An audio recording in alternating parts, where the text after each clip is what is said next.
What's up guys? So Hawkeye episode 4, Partners Am I Right, just dropped, and this episode was odd as hell, at least pacing wise for me, but pretty damn solid. Gonna be honest, it felt more like a transitional episode. It was more exposition heavy than anything. Like the amount of action we got last episode was replaced with things they're setting up for the end of the season. I'd have to say that episode 3 is probably still the best episode so far, but this episode comes in at a close second. Lots of new reveals, including Yelena Belova, Florence Pugh, aka the love of my life, my wife, Zach Braff, shit blood, you fucking geezer, okay? If you don't stop acting up, I'm gonna have to snatch your life alert and push your old ass down the stairs, my guy, okay? Hey, what the fuck, man? About the stairs, man.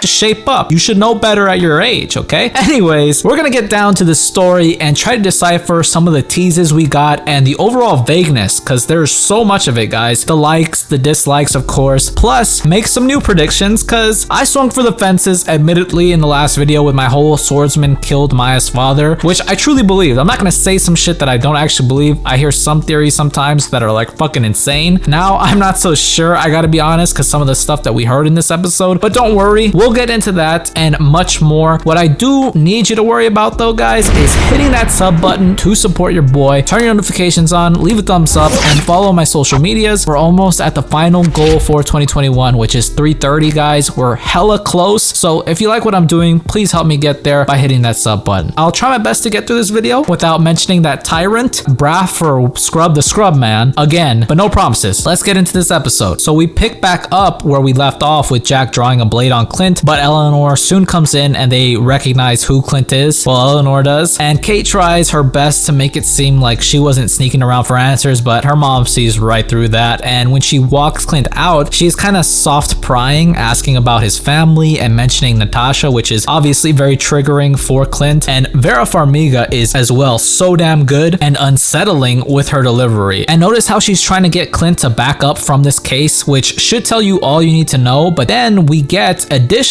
that all but damning voicemail she leaves for someone who is either one of 3 different people, okay? One, and my first guess would be the Kingpin. She's leaving a voicemail for the Kingpin. That's the big guy. Number 2, it would be Vanessa Contessa, somebody who she would have to contact to get a Black Widow. Or 3, since this promo came out recently, and although it would be impossible to spot since it contains a lot of new footage of Mi Sueño, Florence Pugh, Yelena Belova, but it looks like Yelena in this scene is fighting Sharon Carter here. And remember, Sharon Carter is now the power broker. I feel like she's gonna have a pretty large role in the Disney Plus grounded MCU shows. I know she's gonna be in Armor Wars as well. I really didn't think of her being in this show. I don't know why that escaped me, but yeah, Emily Van Camp is fucking eating, guys. She's in everything, so good for her. But yeah, if no one else, Eleanor was totally speaking to Sharon Carter, the power broker. All I know is Eleanor most likely is responsible for letting Yelena know exactly where Kate and Clint would be later on in this episode, probably using Bishop's security, of course. Also, Clint swipes back the sword, and then Laura gets back to him about digging into just what that Sloan LTD was, and they find out that it is a shell corporation with Jack as a CEO, and it's used to launder money for the big guy, aka, as we all know, confirmed by God, the Kingpin. And that's, I believe, similar to what happened in the comics. I believe the swordsman, when he was a part of that carnival that Clint was a part of when he was a little kid, that he tried some like embezzlement scheme or something crazy, something having to do with money and wrongdoings from that carnival, I believe. So I think they're taking that from the comics, which is nice to see. And as well, Laura asks, in German no less, about the watch, okay? Now, the watch has been getting teased since the beginning of this series, so it has to hold some type of importance, hopefully. And the vagueness in this scene is insane, just like a lot of the vagueness in the show, and it has spawned a litany of theories that the watch actually belongs to Laura Barton, and the watch is hers, and that she's secretly Bobby Morrissey, aka Clint's ex-wife, aka Mockingbird, but of course not the one from Agents of S.H.I.E.L.D.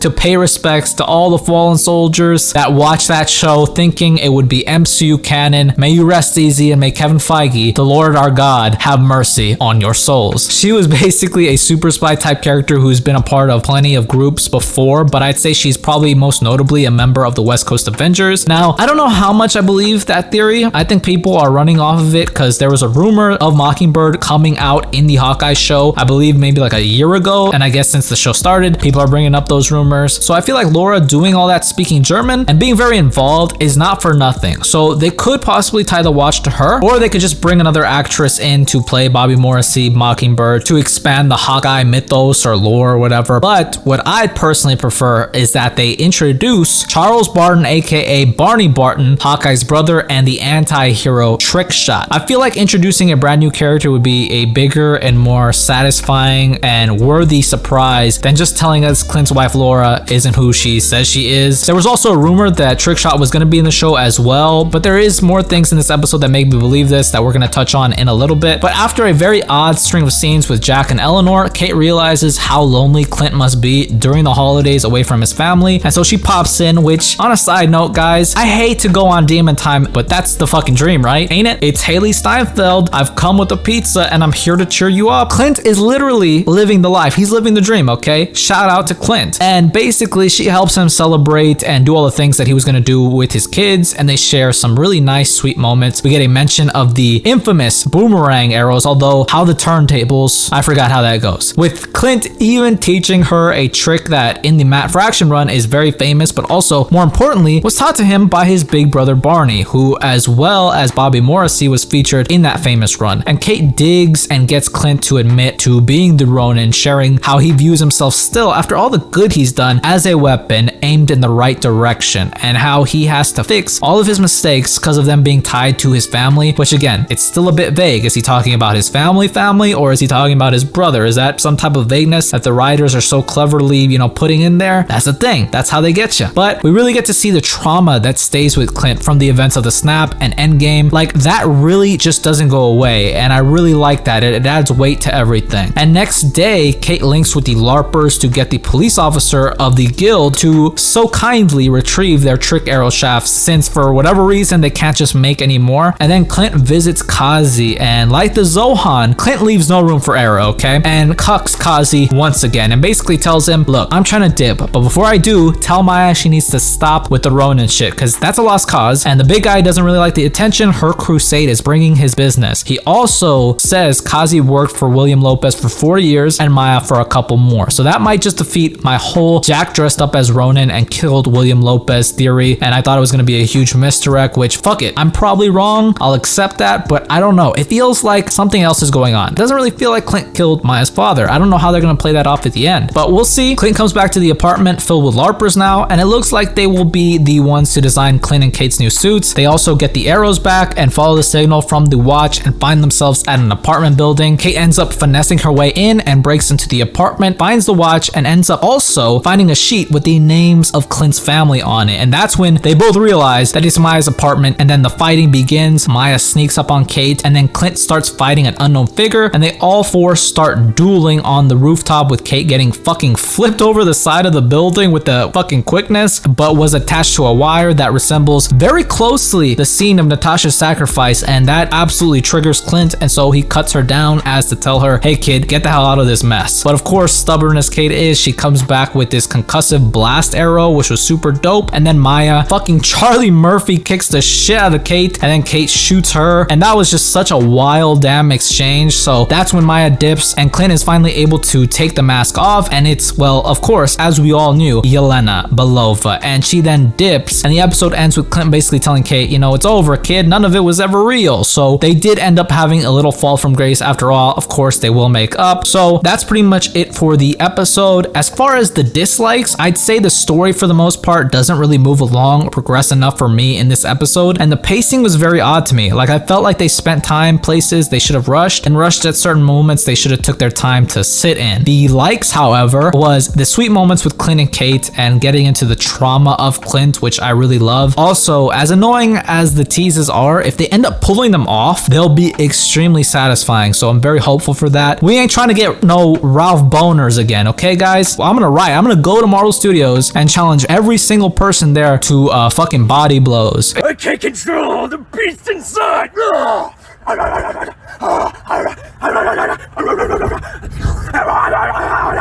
They Ralph Boner us again, guys. We're not trying to have that shit happen to us, okay? I'll take a fucking L if I have to. This is to fucking send a message. That watch better not end up being dumb, okay? As well, with Yelena coming in, there's more pressure added to the mix, and it should be interesting to see how Clint adapts. And by the end of the season, because of both of their relationships with Natasha, they'll probably have a very deep connection after the events of this show, and I'm looking forward to a great moment shared between them. And also, I really loved how they displayed Yelena's fighting ability. Like, she was super fluid, super quick. I really liked that, and they kept that very true from what we saw of her in the Black Widow movie, and it really helps to add like the severity or the actual weight of a Black Widow, like the prolificness. I really like that. And back on Demon Time real quick, shout out to Jeremy Renner, because he legit has a history with basically all the baddies in the MCU, okay? Scarlett Johansson, Black Widow, Elizabeth Olsen, Scarlet Witch, and now he's just chilling with Haley Steinfeld and Florence Pugh. And the cherry on the fucking Sunday is his wife is Linda Cardellini. Laura Barton was legit OG baddie Velma. Like, come on. This guy is living the dream. He cannot take an L for his life.